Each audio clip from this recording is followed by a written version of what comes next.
Question है explain oxidation and reduction with examples. Once you are clear with this part, the next part of the question is explain redox reactions. समझते हैं बिल्कुल simple and easy language में.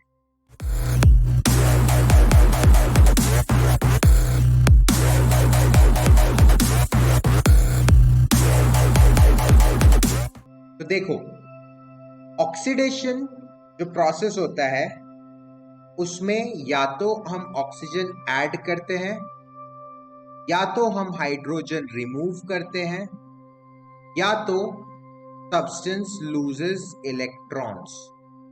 तीन definitions है oxidation के. क्या क्या? वापस से मैं बता रहा हूं. ऑक्सीडेशन मतलब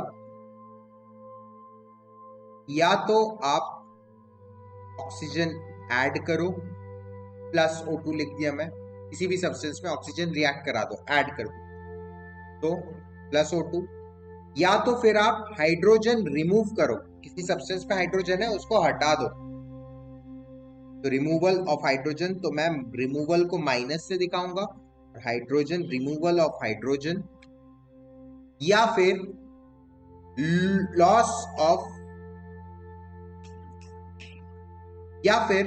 लॉस ऑफ इलेक्ट्रॉन्स. मतलब एक एटम अगर अपने अंदर की इलेक्ट्रॉन्स लूज कर जा रहा है बाहर, तो उसे भी हम ऑक्सीडेशन कहते हैं, लॉस ऑफ इलेक्ट्रॉन्स. अब इसको याद कैसे रखोगे? LEO. देखो ये तो समझ में आ जाता है, ये तो ज्यादातर बच्चों को याद रहता है. ऑक्सीडेशन मतलब एडिशन ऑफ ऑक्सीजन, या फिर loss of hydrogen, removal of hydrogen.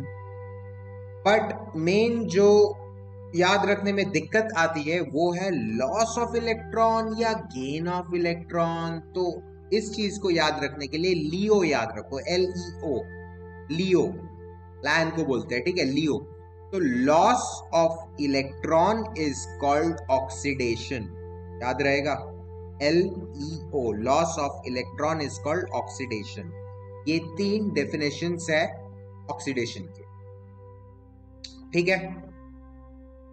Loss of electron को थोड़ा मैं और एक्सप्लेन कर दूं. जैसे कि हमने जो केमिकल कंपाउंड फॉर्मेशन वाला जो चैप्टर किया था, इनफैक्ट आपने क्लास 9 में किया भी है, वैलेंसी कैसे डिसाइड करते थे हम. अगर आपको वैलेंसी नहीं पता है तो ये वाला वीडियो जरूर देख लो इसी प्लेलिस्ट में, how to find the correct chemical formula for correct balancing. Very very important video. थोड़ा लंबा है वीडियो, लेकिन क्लास 9 का chapter 3 atoms and molecules and chapter 4 का आधा, स्ट्रक्चर ऑफ एटम का आधा, पूरा रिवाइज हुआ एक सिंगल वीडियो में. पूरा कॉन्सेप्ट अगर क्लियर करना है, किस केमिकल का क्या फॉर्मूला है, कहां से आया, वैलेंसी क्या होता है, इलेक्ट्रॉनिक कॉन्फ़िगरेशन से कैसे रिलेटेड रहता है, सब कुछ है इस वीडियो में, ठीक है. तो ये वीडियो जरूर देख लेना, इसी प्लेलिस्ट में है.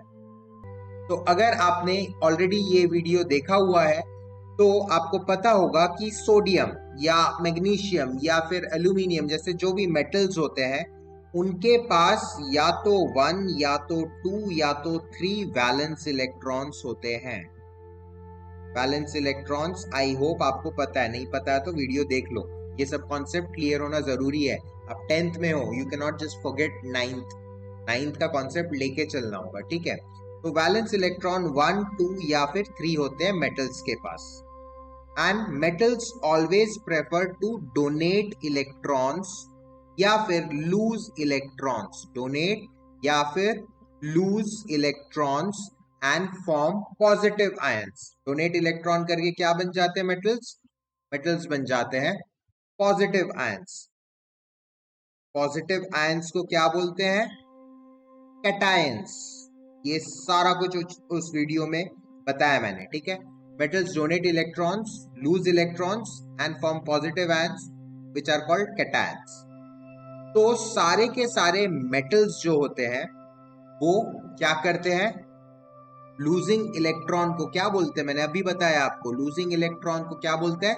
ऑक्सीडेशन बोलते हैं. अभी मैंने बताया था ना, LEO. LEO का मतलब क्या है? Loss of electron.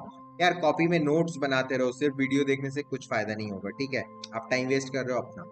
चलो, तो लॉस ऑफ इलेक्ट्रॉन को ऑक्सीडेशन बोलते हैं। तो सारे के सारे मेटल्स जो भी इलेक्ट्रॉन डोनेट करके पॉजिटिव आयंस बन जाते हैं वो सारे क्या हो रहे हैं, ऑक्सीडेशन हो रहा है। फॉर एग्जाम्पल आपको छोटा सा एग्जाम्पल याद दिला दूं, सोडियम। सोडियम का क्या होता है 281 इलेक्ट्रॉनिक कॉन्फ़िगरेशन। वो वीडियो देखोगे तो पूरा क्लियर हो जाएगा। तो ये तो अंदर के इलेक्ट्रॉन्स हो गए फर्स्ट शेल में, सेकंड शेल में, ये तो नहीं निकलेंगे, इनको न्यूक्लियस ने खींच के रखा है। जो वैलेंस इलेक्ट्रॉन है वो आउटर मोस्ट शेल में रहता है और ये सबसे लूजली घूमता रहता है एटम के अंदर। ये इलेक्ट्रॉन को लूज कर देता है सोडियम, तो फिर वो सोडियम का पॉजिटिव आयन बन जाता है, सोडियम कैटायन बन जाता है। तो इस इक्वेशन को मैं किस तरह से दिखाऊंगा, देखो यहां पे दिया हुआ है सोडियम एटम जिसमें कि 281 है गिव्स सोडियम कैटायन और एक इलेक्ट्रॉन लूज किया तो +1 इलेक्ट्रॉन, ये इलेक्ट्रॉन हवा में छोड़ दिया, प्रोडक्ट आया समझ में। सोडियम यहाँ पे 281 है, यहाँ पे क्या हो गया, जो बाहर वाला 1 था, जो ये वाला 1 था, इसको छोड़ दिया सोडियम ने। तो अब उसका चार्ज कैसे क्या हो जाएगा, एक इलेक्ट्रॉन लूज किया तो +1 चार्ज होगा, तो Na प्लस जो इलेक्ट्रॉन को छोड़ दिया उसका भी तो हिसाब दिखाना पड़ेगा ना आपको रिएक्शन में, तो +1 इलेक्ट्रॉन। तो ये हो गया देखो सोडियम के कैटायन बनने की कहानी। ठीक है। सिमिलरली मैग्नीशियम के पास 282 रहता है, आउटर मोस्ट शेल में 2 इलेक्ट्रॉन्स रहते हैं। तो मैग्नीशियम क्या करता है, 2 इलेक्ट्रॉन छोड़ता है। तो रिएक्शन क्या हो जाएगा, मैग्नीशियम एटम आपने लिया एटम, उस एटम ने 2 इलेक्ट्रॉन छोड़ दिया, तो उस पर कितना चार्ज डेवलप करेगा, 2 इलेक्ट्रॉन छोड़ा तो +2 चार्ज डेवलप कर जाएगा मैग्नीशियम एटम पे। और जब एटम पे कोई चार्ज डेवलप कर जाता है तो हम क्या बोलते हैं उसको, आयंस बोलते हैं। पॉजिटिव चार्ज डेवलप किया तो कैटायंस बोलते हैं। कैटायन मतलब पॉजिटिवली चार्ज आयंस। तो मैग्नीशियम ने 2 इलेक्ट्रॉन छोड़ दिया, अपने अंदर +2 चार्ज डेवलप कर लिया, तो उस रिएक्शन को हम कैसे लिखेंगे, Mg gives Mg2 plus 2 electrons, ये हवा में छोड़ दिया 2 इलेक्ट्रॉन। आ रहा है समझ में। कॉपर का भी सेम कहानी, Cu gives Cu2 plus 2 electron, मतलब कॉपर के पास जितने भी इलेक्ट्रॉन थे, जो आउटर मोस्ट शेल के 2 इलेक्ट्रॉन्स थे उनको छोड़ दिया कॉपर ने और खुद के अंदर 2+ चार्ज डेवलप कर लिया, तो कॉपर कैटायन बन गया और 2 इलेक्ट्रॉन हवा में। आ रहा है समझ में। एक और एग्जांपल देता हूं, जैसे एल्यूमिनियम।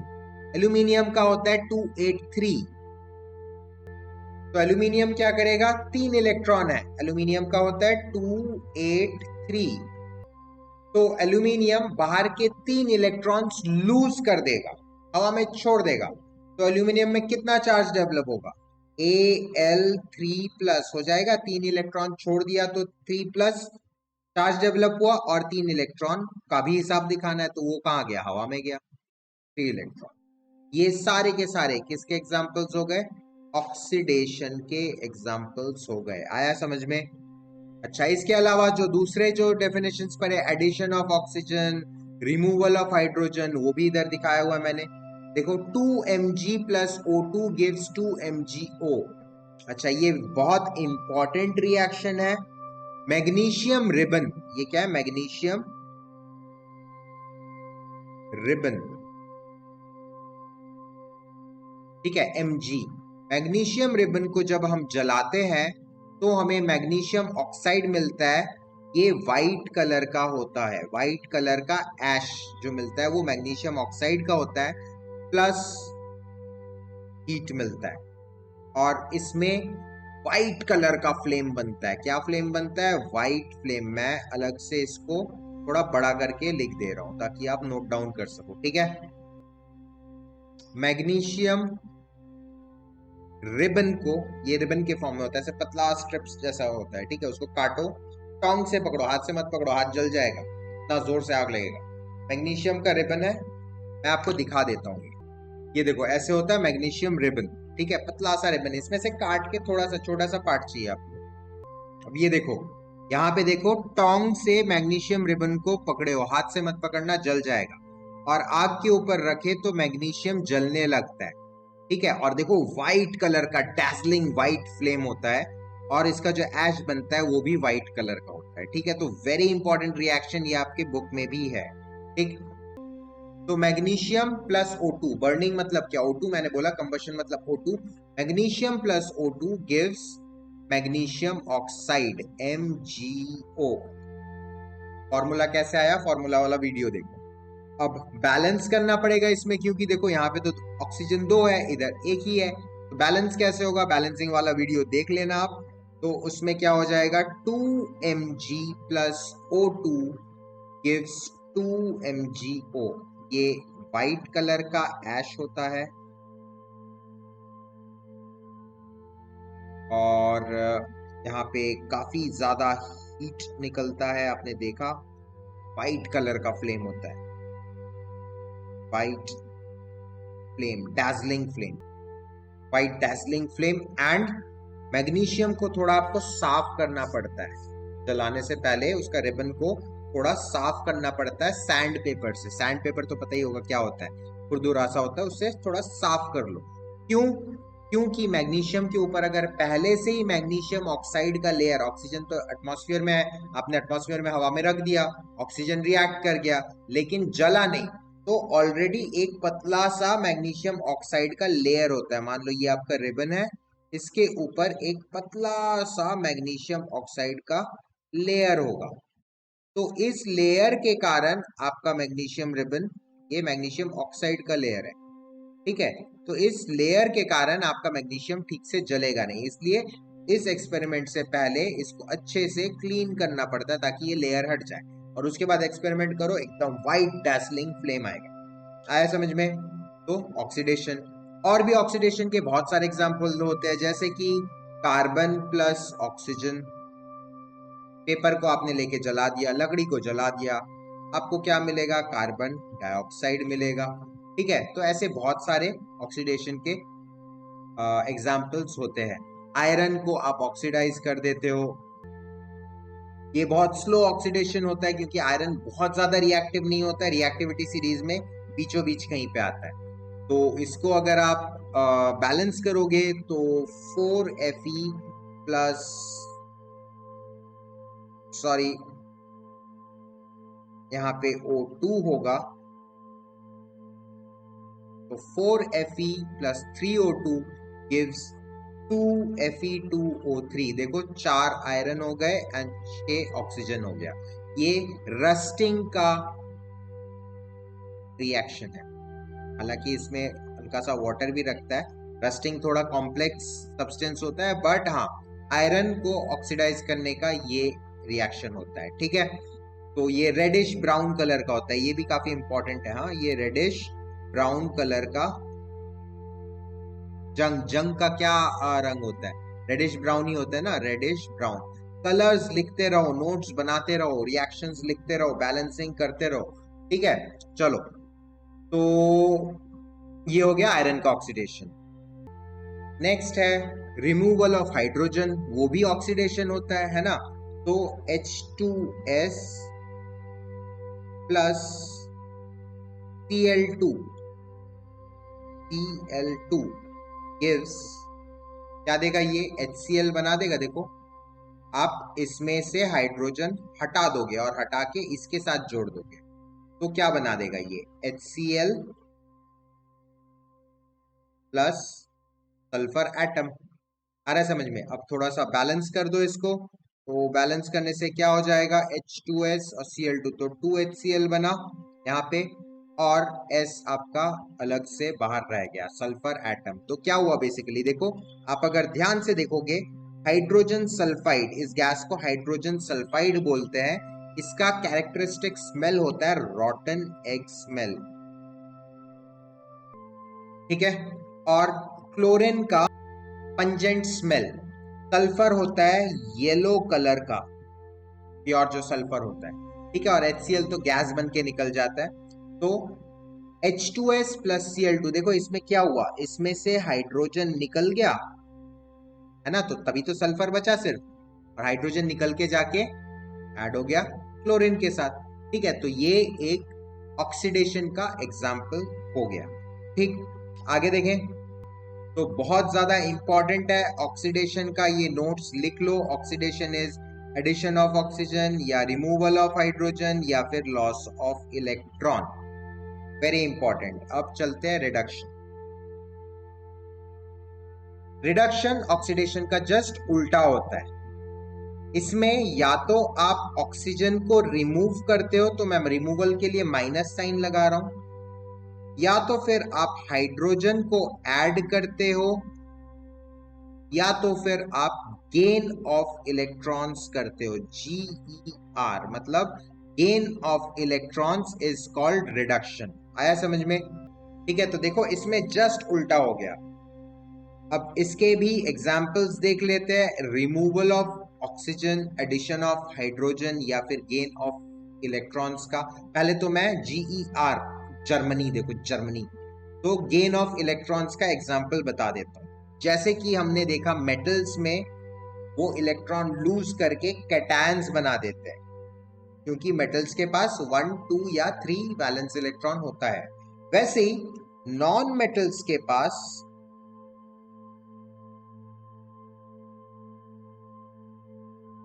5, 6 या 7 इलेक्ट्रॉन्स होते हैं।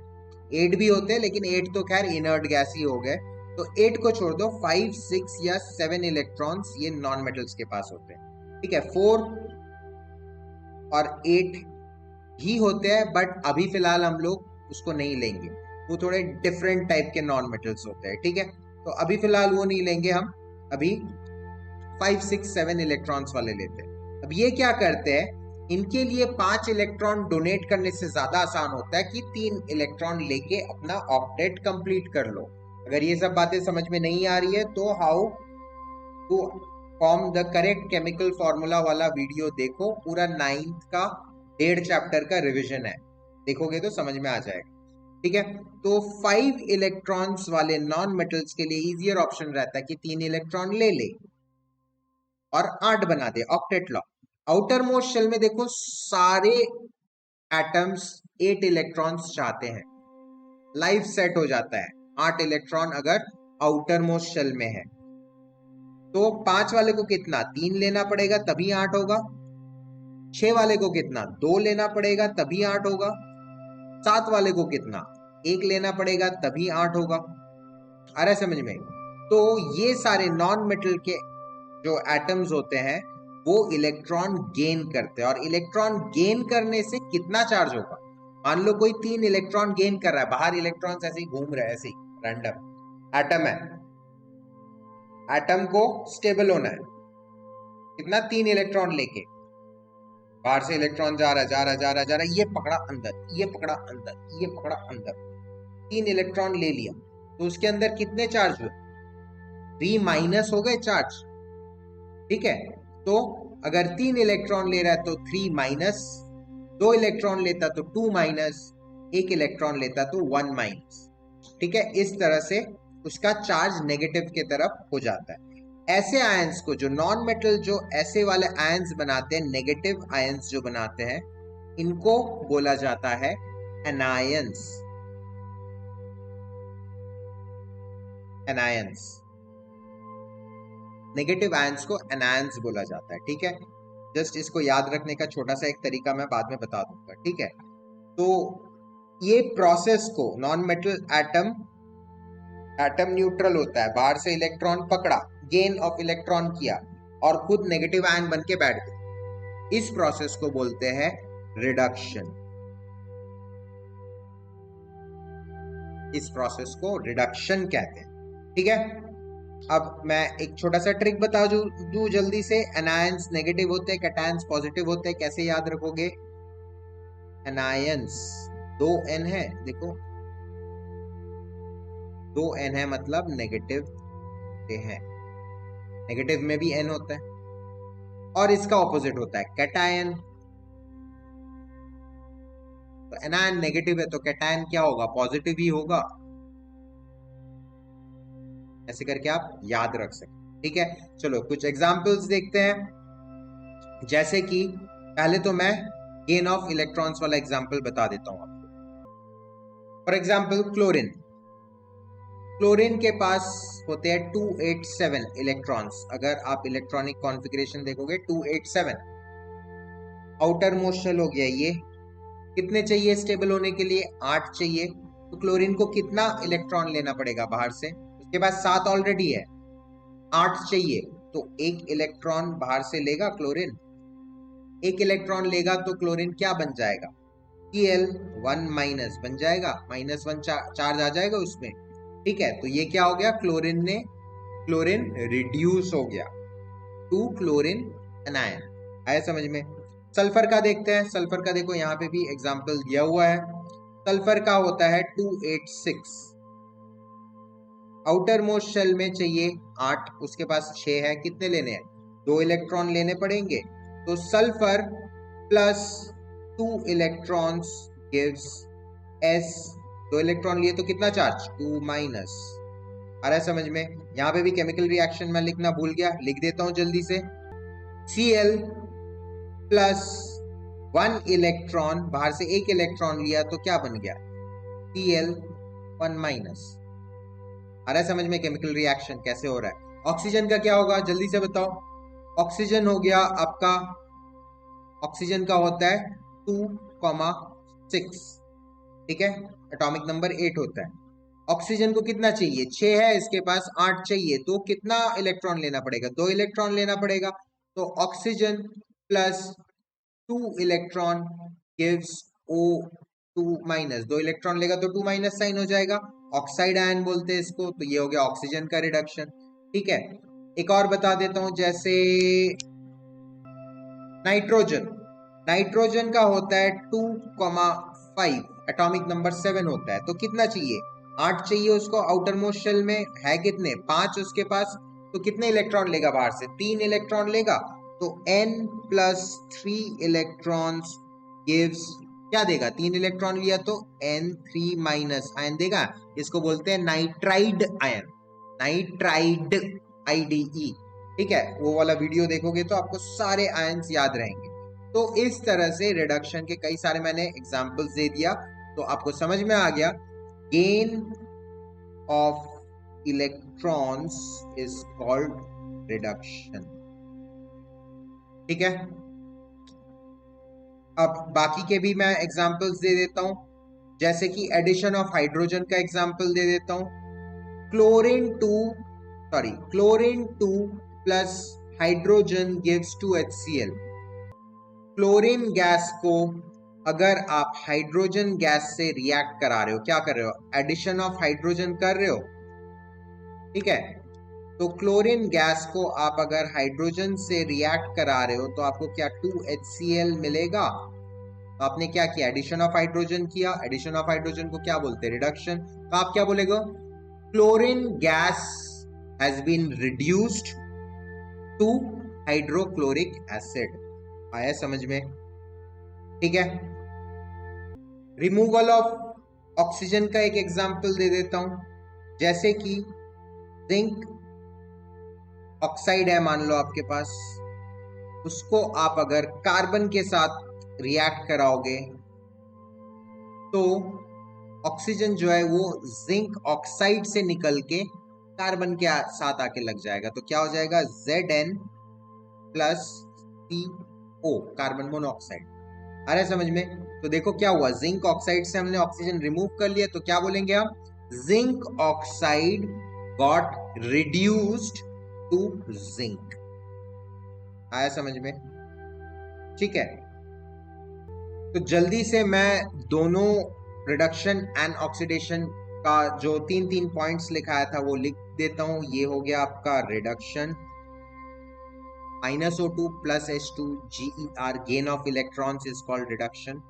और ये हो गया आपका ऑक्सीडेशन, इसी का जस्ट उल्टा, +O2 -H2 and loss of electron LO। ये याद रखो, कभी कंफ्यूजन नहीं होगा। ये तीन डेफिनेशंस है रिडक्शन एंड ऑक्सीडेशन के। इतना आया समझ में?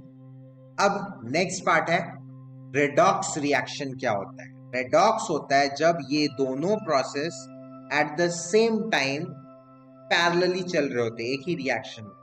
कुछ रिडक्शन हो रहा होता है और कुछ और ऑक्सीडेशन हो रहा होता है। ठीक है, फॉर एग्जाम्पल वापस चलता हूं मैं लास्ट एग्जाम्पल में, जो जिंक ऑक्साइड को हमने रिड्यूस किया। ठीक है, उस एग्जाम्पल में वापस चलते हैं। यही था example, ZnO plus C gives Zn plus CO। अब इसमें देखो, ध्यान से देखो, इस चीज को अच्छे से समझो।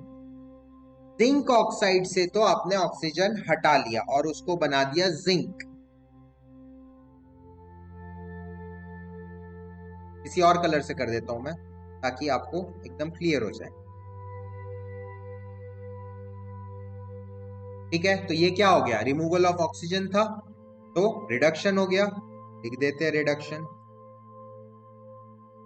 अब ये ऑक्सीजन निकल के, पहले देखो कार्बन था, सिर्फ कार्बन था, बाद में ये ऑक्सीजन निकल के इस कार्बन के साथ रिएक्ट करके क्या बना दिया? कार्बन मोनोऑक्साइड बना दिया। तो कार्बन के साथ क्या हो गया? कार्बन पहले C था, बस C था, उसके साथ ऑक्सीजन आके जुड़ गया और वो बन गया कार्बन मोनोऑक्साइड। तो क्या हुआ यहाँ पे? यहाँ पे ऑक्सीडेशन हुआ। आ रहा है समझ में? तो रिडक्शन भी हुआ, ऑक्सीडेशन भी हुआ। ऑक्सीडेशन को हम पूरा पूरा नहीं लिखते, चलो ऑक्स लिख देते। ठीक है, ऑक्सीडेशन भी हुआ। अब ऐसे रिएक्शंस जिसमें देखो एक जगह से ऑक्सीजन निकल के दूसरे जगह में लग गया, एक का रिडक्शन हो गया, एक का ऑक्सीडेशन हो गया, ऐसे रिएक्शंस को बोलते हैं रेडॉक्स रिएक्शन, क्योंकि इसमें रिडक्शन एंड ऑक्सीडेशन दोनों पैरेलली चल रहे हैं। तो इसको क्या बोलेंगे हम? Redox reaction. और भी बहुत सारे एग्जाम्पल मैं आपको बता रहा हूं रेडॉक्स रिएक्शन। इतना आया समझ में? Very related topics. ठीक है, तो देखो रेडॉक्स रिएक्शन का डेफिनेशन क्या हो गया? Reactions in which reduction and oxidation takes place simultaneously. Simultaneously मतलब parallelly at the same time. ठीक, एग्जाम्पल हो गया, देखो ये अगेन इंपॉर्टेंट, कॉपर ऑक्साइड को हाइड्रोजन के साथ रिएक्ट कराओगे तो ऑक्सीजन यहां से निकलेगा और यहाँ पे लग जाएगा, तो कॉपर ऑक्साइड बन गया कॉपर। ये हो गया आपका क्या? रिमूवल ऑफ ऑक्सीजन हुआ, तो इसको आप लिखोगे रिडक्शन। और हाइड्रोजन पहले H2 था, बाद में H2O बन गया, ऑक्सीजन आके इधर लग गया, तो ये क्या हो गया? ऑक्सीडेशन हो गया। तो यहाँ पे ये नीचे वाला रेड वाला जो दिख रहा है, यहाँ पे हो गया ऑक्सीडेशन। तो ऊपर देखो रिडक्शन हो गया, नीचे ऑक्सीडेशन हो गया। तो this is one of the very good examples of redox reaction. याद रहेगा, copper oxide black in colour होता है, लिख लो।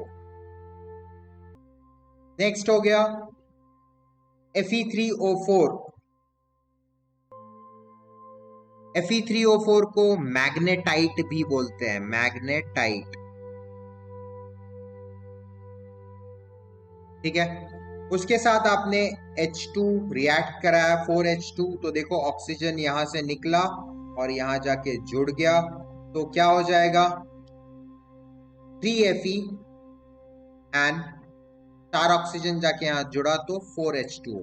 तो क्या हो गया? देखो ऊपर हुआ रिडक्शन एंड नीचे हुआ ऑक्सीडेशन, पैरेलली साइमल्टेनियसली एक साथ हो रहा है। एक जगह से निकल रहा ऑक्सीजन, दूसरे जगह में जाके जुड़ जा रहा है। ठीक है, देखो यहाँ पे भी वही सेम जो रिएक्शन मैंने बताया, यहाँ से जिंक ऑक्साइड से ऑक्सीजन निकला, कार्बन के साथ जाके जुड़ गया, ये रिएक्शन तो ऑलरेडी कर चुके हैं। यहाँ पे भी देखो मैंगनीज डाइऑक्साइड से ऑक्सीजन निकला और जाके जुड़ गया H के साथ, हाइड्रोजन के साथ, तो क्या बन गया? H2O बन गया यहाँ पे देखो, एंड जो क्लोरीन था वो निकल के आके मैंगनीज के साथ जुड़ गया। तो manganese dioxide MnO2 plus 4HCl gives MnCl2 plus 2H2 plus Cl2 gas is released। ठीक है, तो ये भी एक रेडॉक्स रिएक्शन के एग्जांपल्स हो गए। ये सारे रिएक्शंस आपके NCERT बुक में है। अब यहाँ पे समझने का एक इंपॉर्टेंट पॉइंट है, कौन रिड्यूस हो रहा है? और कौन रिड्यूस कर रहा है, कौन ऑक्सीडाइज हो रहा है और कौन ऑक्सीडाइज कर रहा है, दोनों में डिफरेंस है। ठीक है, समझते हैं।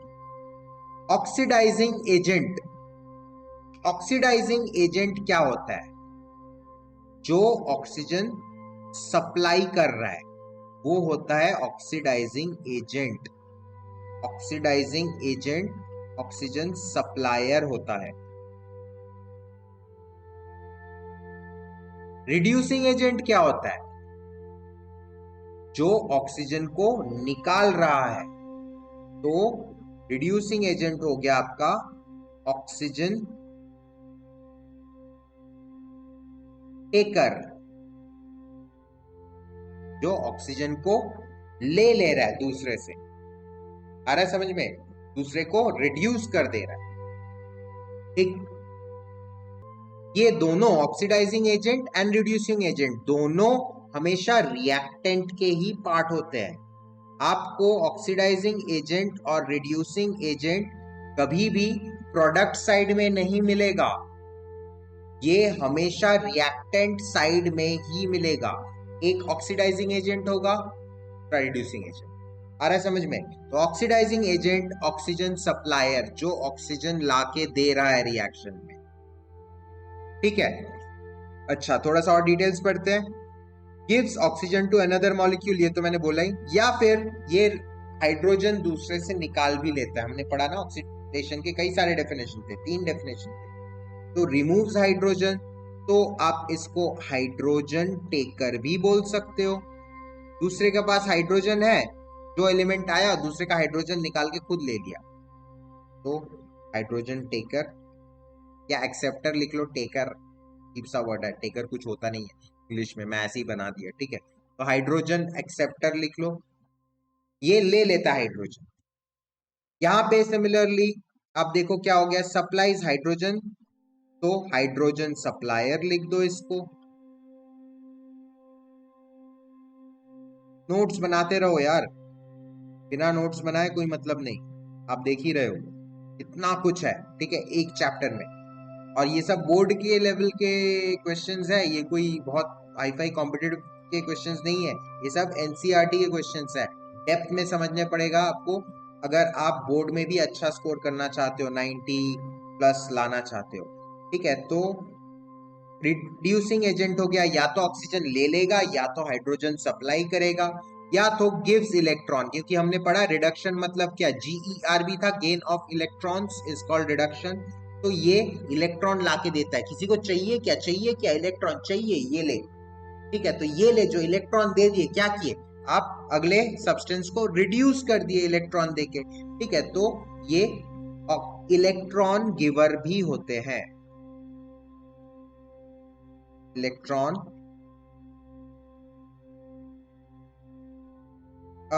गिवर की जगह डोनर लिख लो। ठीक है, just searching for good words. Electron donate करते हैं, ये ले भाई, चाहिए क्या, चाहिए क्या इलेक्ट्रॉन, ये ले भाई इलेक्ट्रॉन, तेरे को भी चाहिए, ये ले इलेक्ट्रॉन। सबको रिड्यूस कर दे रहा है, रिड्यूसिंग एजेंट। ठीक है, सिमिलरली ऑक्सीडाइजिंग एजेंट, ये इलेक्ट्रॉन टेकर होता है। ए इलेक्ट्रॉन है क्या भाई, इलेक्ट्रॉन इलेक्ट्रॉन, ए है क्या, दे दे दे दे भाई, इलेक्ट्रॉन है क्या, दे दे मेरे को इलेक्ट्रॉन, सबसे इलेक्ट्रॉन ले लूंगा मैं। तो ये होते हैं इलेक्ट्रॉन टेकर्स, या इलेक्ट्रॉन एक्सेप्टर्स लिख लो। मैं चलो एक्सेप्टर लिख लेते हैं, थोड़ा सा अच्छा वर्ड अगर यूज कर लेंगे तो क्या ही बुराई है। ये होते इलेक्ट्रॉन एक्सेप्टर्स। ठीक है, इतना समझ में आया? अब वन लास्ट पॉइंट छोटा सा, बस उसके बाद ये वीडियो खत्म। ऑक्सीडाइजिंग एजेंट सबको ऑक्सीजन दे रहा है, सप्लायर, ये लो भाई ऑक्सीजन, ये लो ऑक्सीजन, ये लो ऑक्सीजन। तो खुद क्या हो रहा है, आपके पास ऑक्सीजन है, आपने ऑक्सीजन लेके, अपना ऑक्सीजन, आपके पास जो ऑक्सीजन था वो लेके किसी और को दे दिया, तो आपके पास से तो रिमूवल ऑफ ऑक्सीजन हो गया ना। आपके पास जो ऑक्सीजन था वो किसी और को आपने दे दिया, ये ले तू रख। तो आपके पास से क्या हुआ, ऑक्सीजन तो रिमूव हो गया आपके अंदर से। तो आपके साथ क्या हो गया, रिमूवल ऑफ ऑक्सीजन को क्या बोलते हैं, रिडक्शन बोलते हैं। तो ऑक्सीडाइजिंग एजेंट खुद रिड्यूस हो जाता है, itself gets reduced. And reducing agent क्या कर रहा है? ये ऑक्सीजन टेकर है, दूसरों से ऑक्सीजन ले रहा है। ए भाई ऑक्सीजन है क्या? ए ऑक्सीजन है, दे दे दे दे दे दे दे, हाँ दे दे दे, ये भी ऑक्सीजन दे दे। सबसे ऑक्सीजन ले रहा है, अपने पास रख रहा है। तो क्या हो रहा है? खुद क्या हो रहा है? खुद ऑक्सीडाइज हो जा रहा है। आ रहा है समझ में? दूसरों से ऑक्सीजन लेके अपने पास रखेगा तो खुद रिएक्ट कर जाएगा ना ऑक्सीजन से, और ऑक्सीडाइज हो जाएगा। तो यहां पे आप लिख लो, इट सेल्फ गेट्स ऑक्सीडाइज्ड। बहुत इंपॉर्टेंट है ये कॉन्सेप्ट। इस कॉन्सेप्ट में बेस करके क्वेश्चंस कई बार आ चुके हैं बोर्ड एग्जाम। ठीक है, आपको रिएक्शन दे देंगे, बोलेंगे कौन सा रिड्यूसिंग एजेंट है, कौन सा ऑक्सीडाइजिंग एजेंट है, कौन खुद रिड्यूस हो जा रहा है, कौन खुद ऑक्सीडाइज हो जा रहा है, ऐसे टाइप के क्वेश्चंस होते हैं। ठीक है, तो इस कॉन्सेप्ट को अच्छे से समझो। ये चार पॉइंट्स लिख लो, उसके बाद कुछ क्वेश्चंस करेंगे सिंपल से, 1 2 3 और इट सेल्फ गेट्स रिड्यूस्ड, 1 2 3 और इट सेल्फ गेट्स ऑक्सीडाइज्ड। लिख लो, नोट्स बना लो। अब मैं इन रिएक्शंस में बताता हूं ऑक्सीडाइजिंग एजेंट कौन सा है और रिड्यूसिंग एजेंट कौन सा है, आइडेंटिफिकेशन आता है। ठीक है, इस रिएक्शन को ध्यान से देखो और बताओ ऑक्सीडाइजिंग एजेंट कौन सा है, रिड्यूसिंग एजेंट कौन सा है। आपको साफ पता चल रहा है ऑक्सीजन कौन सप्लाई कर रहा है, कॉपर ऑक्साइड। अच्छा, सारे एजेंट्स, जो भी एजेंट्स है ऑक्सीडाइजिंग रिड्यूसिंग, सारे एजेंट्स हमेशा रिएक्टेंट साइड में ही होंगे। तो आपके पास चॉइस क्या बचा है? आपको बस इन दोनों में से ही डिसाइड करना है, रिड्यूसिंग एजेंट कौन सा है, ऑक्सीडाइजिंग एजेंट कौन सा है। इनमें से डिसाइड मत करने लगना, ये प्रोडक्ट साइड है, इनमें से कभी भी रिड्यूसिंग एजेंट ऑक्सीडाइजिंग एजेंट नहीं होंगे। ठीक है, तो हटाओ इनको, भूल जाओ। बस रिएक्टेंट साइड में देखो, ऑक्सीजन कौन सप्लाई कर रहा है? कॉपर ऑक्साइड कर रहा है, तो ऑक्सीडाइजिंग एजेंट हो गया ये। और दूसरा क्या कर रहा है? हाइड्रोजन सप्लाई कर रहा है रिएक्शन में। हाइड्रोजन कौन सप्लाई करता है? Reducing agent. तो ये हो गया आपका रिड्यूसिंग एजेंट। आया समझ में? अब और थोड़ा सा देखो, ऑक्सीडाइजिंग एजेंट खुद क्या हो जाता है? अब भी बताया मैंने, oxidising agent itself gets reduced, खुद रिड्यूस हो जाता है। तो देखो क्या हो रहा है, ऑक्सीडाइजिंग एजेंट CuO था, खुद क्या हो रहा है? रिड्यूस हो रहा है। देखो CuO, Cu बन जा रहा है, रिड्यूस हो रहा है, ऑक्सीजन का रिमूवल हो रहा है। आ रहा है समझ में? और रिड्यूसिंग एजेंट खुद क्या होता है? Itself gets oxidise. मैंने अभी लिखा है इटसेल्फ गेट्स ऑक्सीडाइज। तो यहाँ पे देखो H2 रिड्यूसिंग एजेंट था, खुद क्या हो जा रहा है? ऑक्सीडाइज हो जा रहा है। तो ये हो गया ऑक्सीडाइजिंग एजेंट, ये हो गया रिड्यूसिंग एजेंट। समझ में आया? नहीं समझ में आया तो वीडियो को रिवाइंड करके वापस से देख लो। अब यहाँ पे आप लोग खुद बताओ कौन है ऑक्सीडाइजिंग एजेंट, कौन है रिड्यूसिंग एजेंट। वीडियो को पॉज करो, बताओ। मैं बताता हूं, रिएक्टेंट साइड मतलब इसमें तो देखना ही नहीं है मेरे को, भूल जाओ इनको। यहाँ पे ऑक्सीजन सप्लाई कौन कर रहा है? Fe3O4, तो ये हो गया आपका ऑक्सीडाइजिंग एजेंट। और हाइड्रोजन कौन सप्लाई कर रहा है? ये H2, तो ये हो गया आपका रिड्यूसिंग एजेंट। आ रहा है समझ में? ऑक्सीडाइजिंग एजेंट खुद रिड्यूस हो गया, रिड्यूसिंग एजेंट खुद ऑक्सीडाइज हो गया। ठीक है, ये देखो यहाँ पे। ठीक, कभी भी रेडॉक्स रिएक्शन लिखो तो ये दिखाओ कौन ऑक्सीडाइज हो रहा है, कौन रिड्यूस हो रहा है, हमेशा। ठीक है, ZnO plus C gives Zn plus CO। देखो ये रिएक्शन ऐसे लिख देने से थोड़ा गड़बड़ दिखाता है, इसको कैसे लिखोगे आप? ZnO plus C gives Zn plus CO। Same reaction को बस प्रेजेंटेशन का तरीका आप अगर बोर्ड में लिखो तो कैसे लिखो? ZnO आपका रिड्यूस हो रहा है, ऑक्सीजन रिमूव हो जा रहा है, तो यहाँ पे लिख दो रिड्यूस। कार्बन आपका ऑक्सीडाइज हो रहा है, कार्बन मोनोऑक्साइड में, यहाँ पे लिख दो ऑक्सीडाइज। ऐसे करके दिखाओ रेडॉक्स रिएक्शन को, जब भी दिखाओ। ठीक है, अब आप बताओ इसमें ऑक्सीडाइजिंग एजेंट रिड्यूसिंग एजेंट कौन है? तो प्रोडक्ट साइड तो भूल जाओ, ये ऑक्सीजन सप्लाई कर रहा है, तो ये हो गया ऑक्सीडाइजिंग एजेंट। और ये देखो हाइड्रोजन का यहाँ पे कुछ है ही नहीं। ठीक है, ये आपका ऑक्सीजन ले रहा है, ऑक्सीजन टेकर। ऑक्सीजन टेकर कौन होता है? ऑक्सीजन टेकर होता है रिड्यूसिंग एजेंट, है ना, यहाँ पे मैंने बताया, ये देखो ऑक्सीजन टेकर। तो ऑक्सीजन टेक कौन कर रहा है? कार्बन कर रहा है, तो आपका कार्बन हो गया रिड्यूसिंग एजेंट। आया समझ में? ऐसे क्वेश्चंस अक्सर आते हैं। रिएक्शन दे देगा, रेडॉक्स रिएक्शन, कौन सा ऑक्सीडाइजिंग एजेंट है, कौन सा रिड्यूसिंग एजेंट है, तो उसके लिए आपको ये याद रखना पड़ेगा। नोट्स बना लो। आई होप आपको समझ में आया होगा। Do subscribe to the channel, like the video. I'll see you in the next video. Bye.